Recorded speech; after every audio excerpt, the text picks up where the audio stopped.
ఆషాఢ మాసం సందర్భంగా మన కాసం ఫ్యాషన్స్ కిలో చీరలు కొనండి, అరకిలో చీరలు ఉచితంగా పొందండి.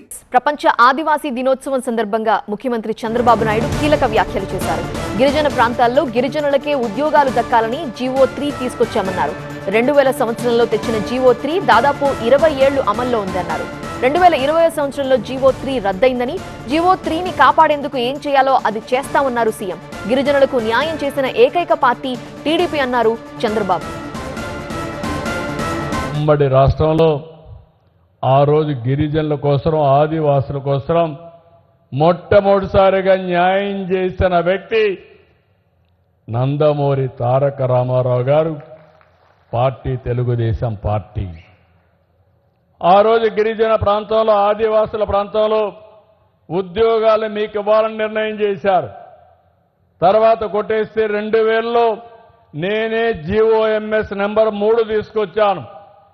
దాని ద్వారా గిరిజన ప్రాంతాల్లో ఆదివాసుల ఉద్యోగాలు ఆదివాసులకే చెందాలనేది నా విధానం అని మరొకసారి మీ అందరికీ విజ్ఞప్తి చేస్తున్నాను. 20 ఏళ్ల అనుభవంలో ఉంది, అమల్లో ఉంది. 2020లో సుప్రీంకోర్టు ఆ జీవోను కొట్టేస్తే సరిగా సమర్థించలేకపోయారు, సకాలంలో స్పందించలేకపోయారు. దానివల్ల ఇబ్బంది వచ్చింది.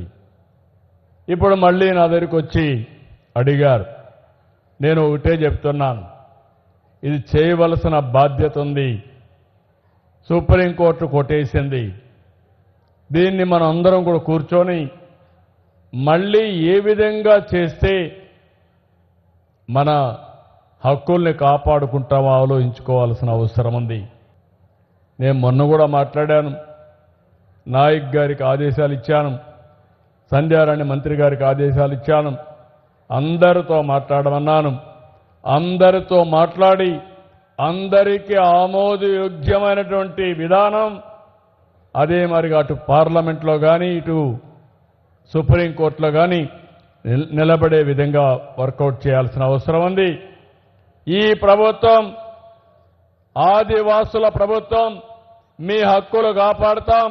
170 కానీ జీవో నెంబర్ 3 కానీ ఎట్టి పరిస్థితుల్లో కాపాడతామని మరొక్కసారి మీ అందరికీ హామీ ఇస్తున్నాను.